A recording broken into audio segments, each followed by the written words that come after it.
Halo semuanya, saya Nazwa Mutiara Putri. Di sini saya akan membahas materi fisika mengenai kalor. Kalor adalah energi panas yang berpindah dari benda yang bersuhu lebih tinggi ke benda yang bersuhu lebih rendah. Contohnya, saat es diberi kalor, esnya akan meleleh. Dalam satuan internasional, kalor dinyatakan dengan joule. Satuan lainnya dinyatakan dengan kal atau kalori. 1 kalori itu didefinisikan sebagai banyaknya kalor yang diperlukan untuk memanaskan sebanyak 1 kg air dengan suhu 1 derajat Celcius. Nilai 1 kalori sama dengan 4,2 joule. Nilai 1 joule sama dengan 0,24 kalori. Macam-macam perpindahan kalor. Yang pertama ada konduksi, proses perpindahan kalor yang terjadi pada suatu zat tanpa disertai perpindahan partikel-partikel dari zat tersebut. Konduksi umumnya terjadi pada zat padat, terutama yang bersifat konduktor. Contohnya, knalpot motor menjadi panas saat mesin dihidupkan. Yang kedua, konveksi. Proses perpindahan kalor yang terjadi pada suatu zat dengan disertai perpindahan partikel-partikel dari zat tersebut. Umumnya terjadi pada fluida. Contohnya gerakan naik dan turun air ketika dipanaskan.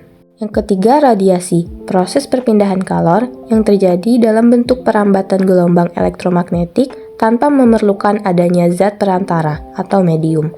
Contohnya, pakaian menjadi kering ketika dijemur akibat panas dari matahari. Perubahan kalor. Yang pertama, ada kalor bisa mengubah suhu zat.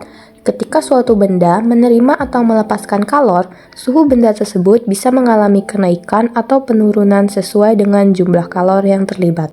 2. Kalor bisa mengubah wujud zat. Kalor bisa mengubah wujud zat dari satu fase ke fase yang lain. Misalnya, es yang menerima kalor akan menyebabkan es itu meleleh menjadi air, dan air yang menerima kalor tambahan akan menguap menjadi uap air.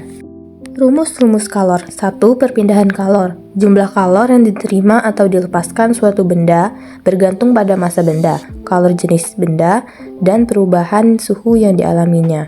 Rumusnya yaitu Q sama dengan M dikali C dikali delta T. 2. Kalor jenis adalah jumlah kalor yang dibutuhkan untuk menaikkan suhu 1 gram zat sebesar 1 derajat Celcius. Rumusnya C sama dengan Q dibagi M dikali delta T. 3. Kapasitas kalor. Rumusnya C sama dengan M dikali C. 4. Kapasitas kalor itu sendiri. Rumusnya C sama dengan Q dibagi delta T. Yang kelima ada kalor lebur dan uap. Rumusnya Q sama dengan M dikali L untuk kalor lebur dan Q sama dengan M dikali U untuk kalor uap. Contoh soal, sebuah balok es bermassa 500 gram memiliki kalor jenis 1 kal per gram derajat Celcius. Berapa jumlah kalor yang diperlukan untuk menaikkan suhu balok es dari 25 derajat Celcius hingga 75 derajat Celcius? Diketahui massanya 500 gram, kalor jenisnya 1 kal per gram derajat Celcius, delta T-nya 75 derajat Celcius dikurang 25 derajat Celcius jadi 50 derajat Celcius. Yang ditanya yaitu Q. Pembahasan, Q sama dengan M kali C kali delta T. 500 dikali 1 dikali 50. Jadi hasilnya 25.000 kal.